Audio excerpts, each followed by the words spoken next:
Bonjour à tous, donc je travaille chez iAdvise, je suis en charge des contenus éditoriaux et j'ai eu l'opportunité de travailler sur le programme de cette journée avec les différents animateurs des tables rondes. Et lorsqu'on a brainstormé pour identifier des sujets inspirationnels autour de la conversation, on a évoqué un article, un travail journalistique autour de la messagerie WhatsApp. Et donc c'est l'histoire de cet article que je voulais vous raconter. Donc c'est un travail du journal Le Monde qui paraît fin 2015 sous la forme d'un web documentaire. Et de nombreux articles sortis dans la foulée vont continuer à illustrer cette innovation du monde. Donc on est en septembre 2015, en Syrie. Deux journalistes correspondants du Monde suivent les flux migratoires vers l'Europe, ce qu'on appelle plus communément aujourd'hui la crise migratoire. Et ils rencontrent deux jeunes Syriens qui sont en route vers l'Allemagne. Ils sont prêts à traverser la mer Égée. Ils vont ensemble créer une relation de confiance, si bien qu'ils vont rester en contact et qu'à la fin du trajet des deux jeunes Syriens, les deux jeunes vont transmettre au monde leur journal de bord. Et ce journal de bord, en fait, c'est le fil de discussion WhatsApp qu'ils ont mis en place avec leur famille et leurs proches restés en Syrie. Et donc, ils vont leur transmettre plus de 200 captures d'écran, et c'est ces 200 captures d'écran, avec une petite sélection du monde, qui vont nous être données à voir sur le site internet. Donc c'est assez étonnant d'ailleurs, parce que cette conversation, la jeune Syrienne qui a créé le groupe, elle l'introduit en posant 3 règles. La première, l'amour et la passion sont interdits dans ce groupe. La deuxième, il est interdit de se disputer, tout le monde reste calme. Et la troisième, ici, c'est un groupe où on va s'entraider, on ne partage que des détails logistiques.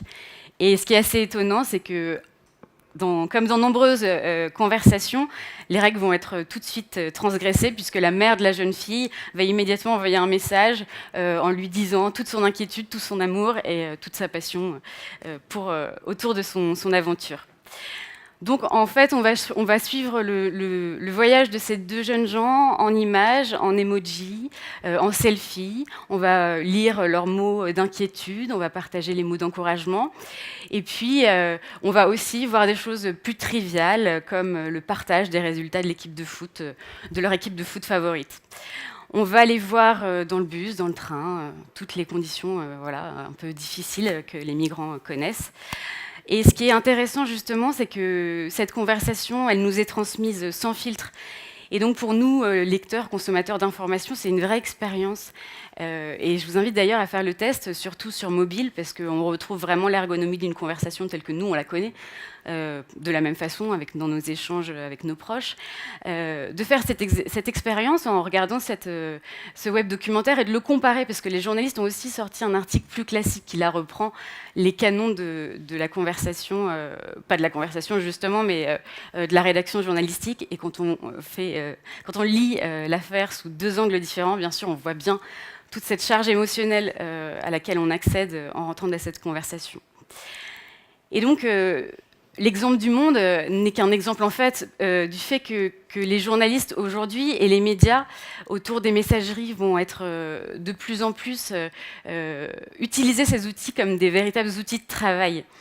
Il y a plusieurs exemples qui l'illustrent. Il y a par exemple ces correspondants qui vont communiquer avec les rédactions depuis le terrain, et c'est particulièrement vrai en zone de conflit.